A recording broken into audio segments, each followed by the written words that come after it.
Tonight on Nation to Nation, Canada's Auditor General just flunked Ottawa.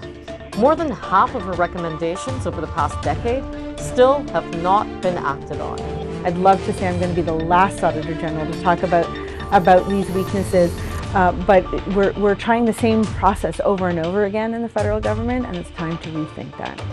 And you cannot promise clean water without recognizing who water belongs to. Grand Chief Abram Benedict says it's time to legislate First Nations sovereignty over the source. The government needs to act boldly, specifically on water legislation, because I know that there are some provinces, including Ontario, that are against water legislation for First Nation. Quick way, hello, and bonjour. Welcome to Nation. I'm Karen Pugliese. The Auditor General released a damning report this week on how the federal government is failing Indigenous communities. From long-standing boil water advisories to underfunded health services, the report says that Ottawa isn't living up to its promises. Auditor General Karen Hogan joins us now, and we have questions. And yes, by the way, there's two Karens in one show, but don't worry, we're using our powers for good. Welcome. Well, thank you. To begin with, I'm not sure if a lot of people outside the Ottawa bubble really know what the Auditor General does and why journalists get so excited. I think they think of like auditor and they just hear money. So I've tried to explain it and tell me if this works. I've said if the government buys a hammer and they have $5 to spend and they buy the hammer at the $5, they'll pass an audit. But what you do is you ask, was that hammer broken? Did you use it? Is that kind of a like a good simple way to put it? Well, I'm going to nuance it a little. It's 90% of the way there.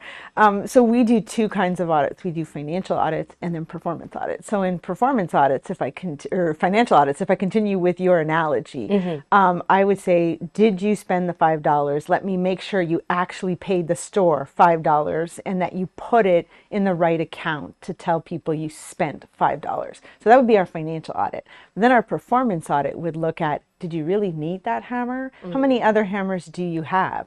And did you shop around? Could you maybe have gotten that hammer for $3 somewhere else that would be just as effective and has just as long a long life? And then it would be, how are you using that hammer to do good for Canadians? So it's a little more complex on the performance audit side than the financial audit side. But that is beautifully explained, and I appreciate that because it just goes to show why we like the Auditor General reports, because you get in and you get to look at the documents and you get to talk about whether or not things were effective.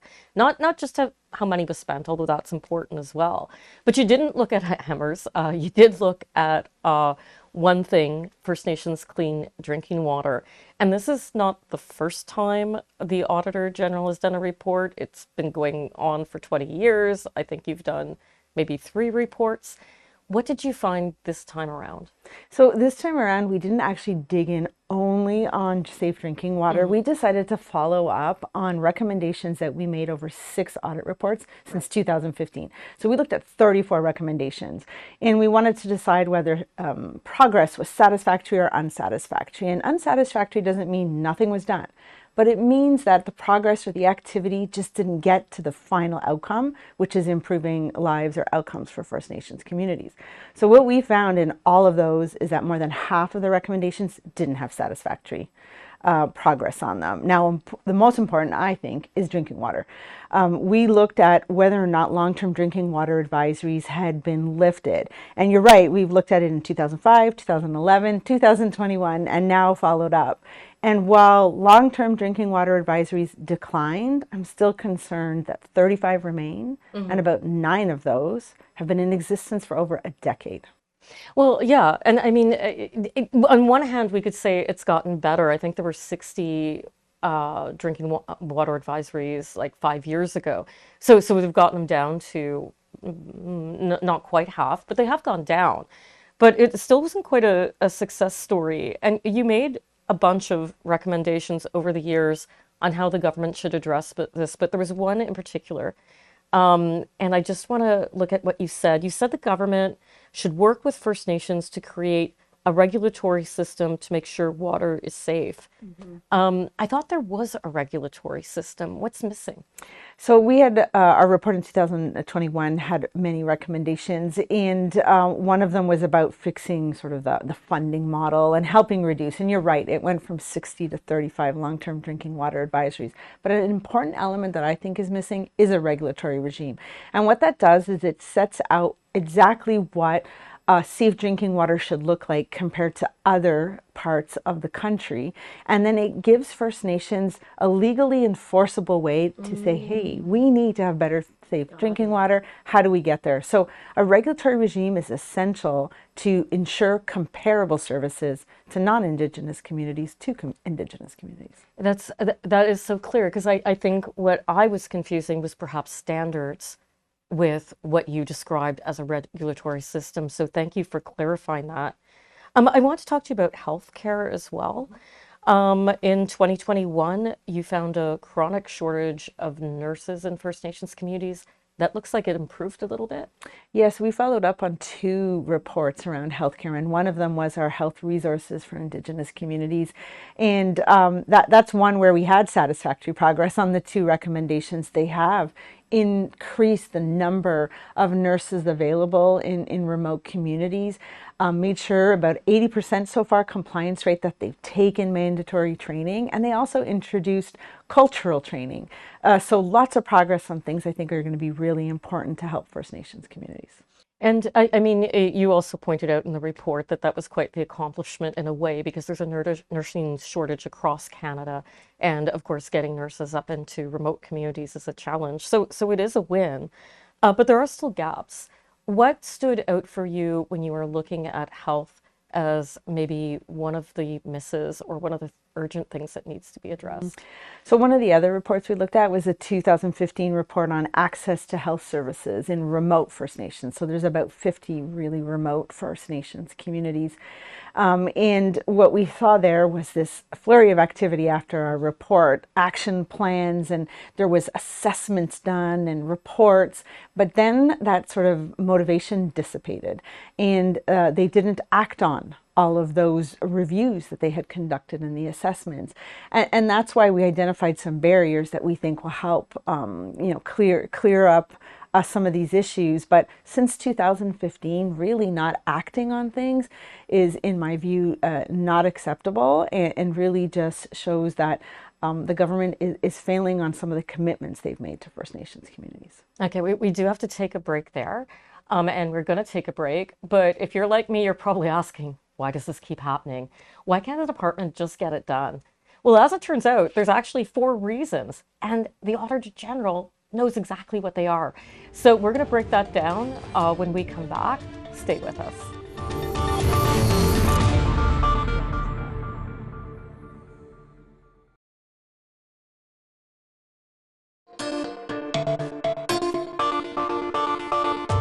We're back. This is your Nation to Nation. And as promised, we're digging into the 4 reasons why things keep falling through the cracks at Indigenous Services Canada. Auditor General Karen Hogan is with me, and we're going to break down what's happening and what needs to change. Welcome back. Thanks. So one thing I'll say, spoiler alert, it didn't seem to be money. Funding's actually gone up at Indigenous Services Canada. Yeah, we saw that funding over the 5 years period that we looked at the recommendations has almost doubled. So that just shows you that it's not only funding. At times you do need money, but there are other root causes. And we took a step back on our decades of focusing on Indigenous matters and First Nations programs, and boiled it down to 4 barriers. Now, they might not be all of the barriers, but we think that it's a good place for Indigenous Services Canada to start. Well, let's go to the first one. Lack of sustained management. What did you mean by that? So I talked about that a little earlier on, about sort of that lack of focus, that there is this flurry of activity when we issue a report. We might actually have a hearing, there's an action plan, and then there's resources dedicated to doing all those activities. But then we see that either Indigenous Services Canada gets redirected in other ways, or that interest just sort of dissipates over time, and we don't see the outcomes finally happening. So we do think that if both the political arm and the public service really maintain that focus on dealing with some of these essential issues, that there'd be progress. Okay, let's look at the second one. Another barrier, lack of clarity around service levels. What did that mean? Well, I think it's important that when the government signs an agreement on what kind of service levels should be expected, whether it be setting up a regime to have comparable safe drinking water or knowing what type of health services should be offered in a remote community, that clarity provides a clear commitment from the government and then expectations from Indigenous communities or First Nations communities. And so then you know what you need to fund and what you can expect if you're one of the recipients. So I think it's just important to have that agreement. Could you give me an example of like maybe from healthcare or water where something wasn't clear? Well, I could talk about sort of oral health care. Right. So we looked at the follow-up on that, and we found that they still hadn't defined how to make changes to what types of oral health care treatment which would be covered under the program. And that's something that for most Canadians, if you have a healthcare plan, is really clearly outlined. And so just having that clarity on what you're going to have to pay for and what might be covered just helps First Nations communities plan better. That makes so much sense. If I had a dime for every time I heard somebody say, well, I got this covered, you know, under like the dental program, and then other people didn't. So that brings some clarity to some of the things that I've heard. And then the other thing you flagged, insufficient support to build First Nations capacity. So I think that one's an important one because it touches so many programs. This is, you know, Indigenous Services Canada's goal eventually is to transfer every program and service that they do to First Nations communities. And in order to do that, you have to make sure that First Nations communities are set up, that they have the skills, that they have funding. And there isn't a lot of focus on doing that, on building skills capacity. And I could use an example in drinking water. It's great to maybe fix drinking water systems, but every community needs an operator for those safe drinking waters systems. And so that should be someone in the community, ideally. And so doing that kind of training is one thing. A second capacity would be around making sure that they know about all the programs and they have the ability to apply for some of the funding that's out there. Because what we're seeing is that some communities aren't aware or just don't have the ability to apply for funding. Oh, thank you for that. And that's been actually a long-standing complaint of First Nations leaders as well about capacity building. Then the next one, this was interesting to me. A passive, siloed approach to supporting communities. I think I know what that one means, but please explain. I think the way I'd boil it down for everyone to understand is I just think that the federal government needs to rethink how it approaches things. Right now, they're waiting for First Nations to put up their hand and say, we need something. Very passive, instead of being proactive. What that does is, bigger communities who are more sophisticated are regularly accessing programs and funding, whereas those that might need it most are likely disproportionately disadvantaged. So you really do have to go meet a community where they are and help them and bridge whatever gap they need to bridge in order to gain access to programs. But what I don't like about some of the programs is that they are very siloed. So if you want money for drinking water, you need to apply to this program. If you need money for certain infrastructures, well, it's another program. Emergency services is another. So that siloed approach means a community has to fill out paperwork that's very cumbersome at times more than once in order to be able to get the support they need. Yeah, that's actually the stereotype of a chief just sitting at his desk, filling out paperwork all day long. Do you think if those things got addressed, I mean, do you think, we talked about health and water, but of course, as you said, you looked at other things in the report. Do you think things would change if they just addressed those four things? I mean, and I say just address, they are major things to address, of course, but if they were to fix that, would we see real progress? Well, I think identifying it and talking about it is a good place to start. I do know when we talk with people in Indigenous Services Canada, they're very engaged in building and collaborative relationships with First Nations communities. But I think they need to take it a step forward, further, really changing the way that they approach things, changing how they're thinking about programs. Because ultimately, if you want to support reconciliation, you have to get those programs over into First Nations communities. And I think that the way that they've been functioning for decades, I'm not the first Auditor General, and I'd love to say I'm going to be the last Auditor General to talk about these weaknesses, but we're trying the same process over and over again in the federal government, and it's time to rethink that. It does feel that. Like, I mean, I always get excited when an Auditor General report comes out because we learn so much.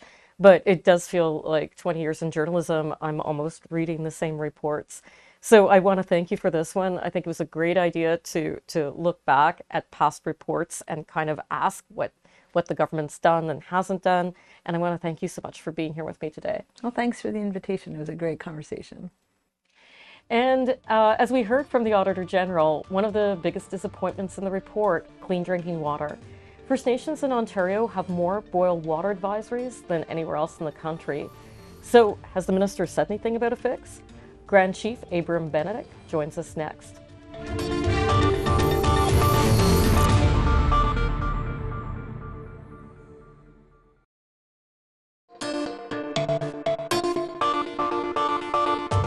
Welcome back to Nation to Nation. The federal government promised to fix the clean drinking water crisis, but according to the Auditor General, progress is still falling short. First Nations in Ontario are facing more boil water advisories than anywhere else in Canada.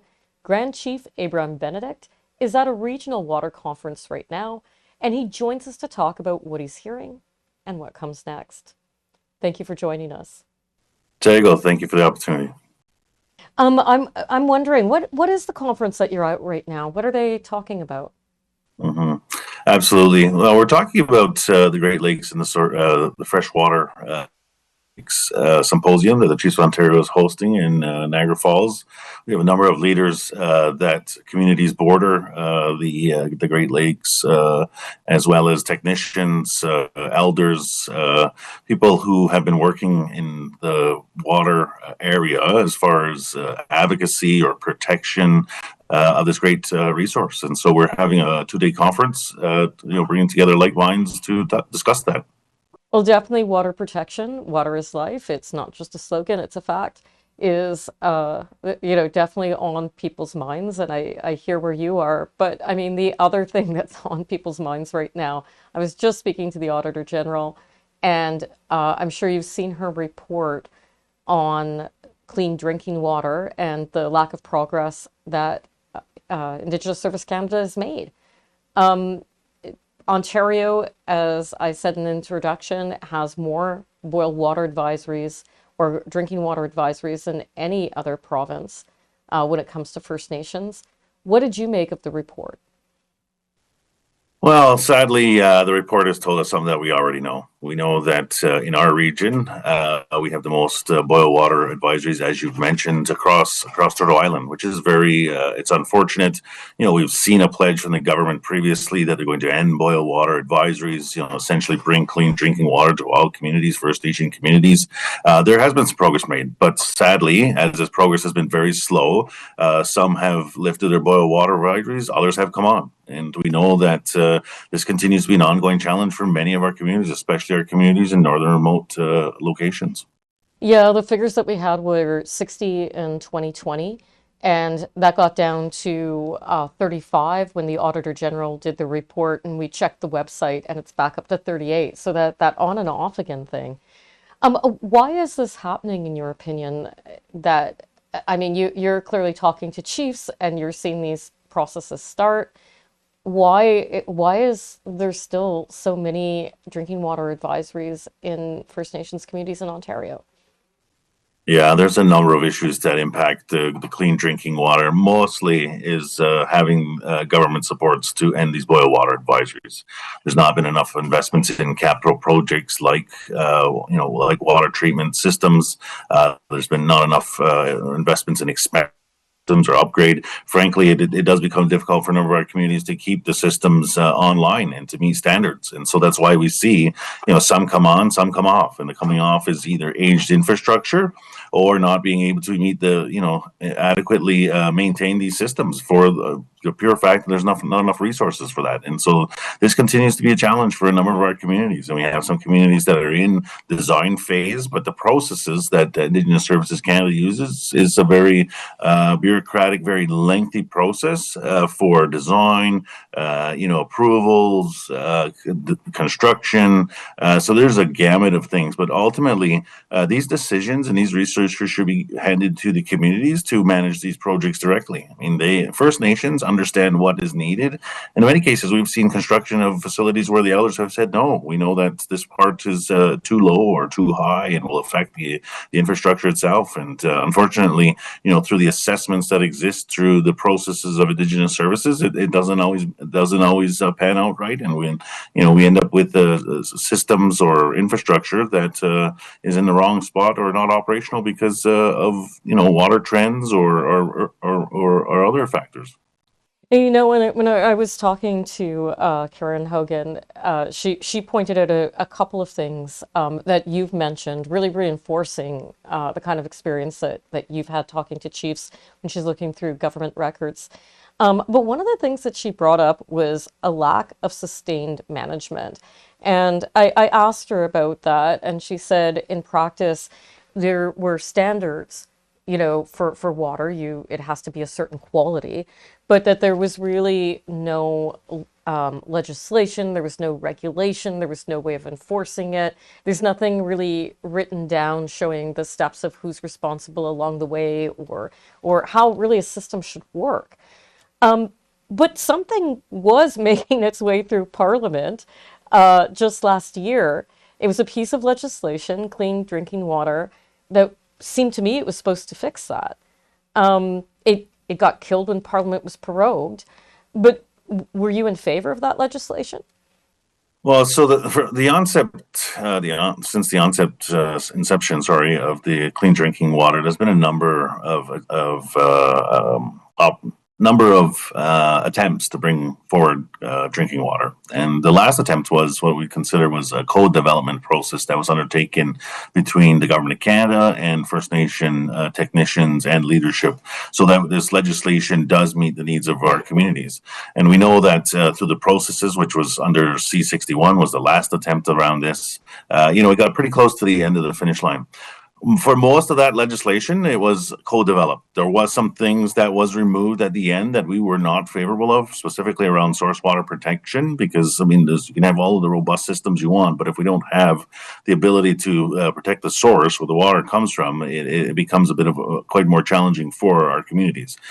So regardless, the legislation got close. Unfortunately, was on its way to Senate after it had been delayed in the House, though. It had been delayed by the Conservatives. And I want to make that very clear. And so, those couple weeks of delays, it may have gotten through Senate and received royal assent, but unfortunately it didn't. It was at just entering into the Senate process, the government prorogued, and we lost that legislation.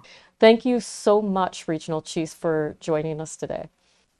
Absolutely. Thank you for the opportunity, and we look forward to the government putting forward this legislation and all government parties supporting it. Thank you. And that concludes this week's episode of Nation to Nation. But coming up next week, Indian status, who the government recognizes as legally Indian, and who's left out. Well, that's about to change. But how far will a new bill go? Is it the end to the second generation cutoff, or will it fall short? And should we embrace that idea, or should we be worried? We want to be able to decide we know who our people are, and we can do it. And if you missed any part of tonight's show, you can check out our podcasts at aptnnews.ca/podcast. I'm Karen Pugliese. Adjust.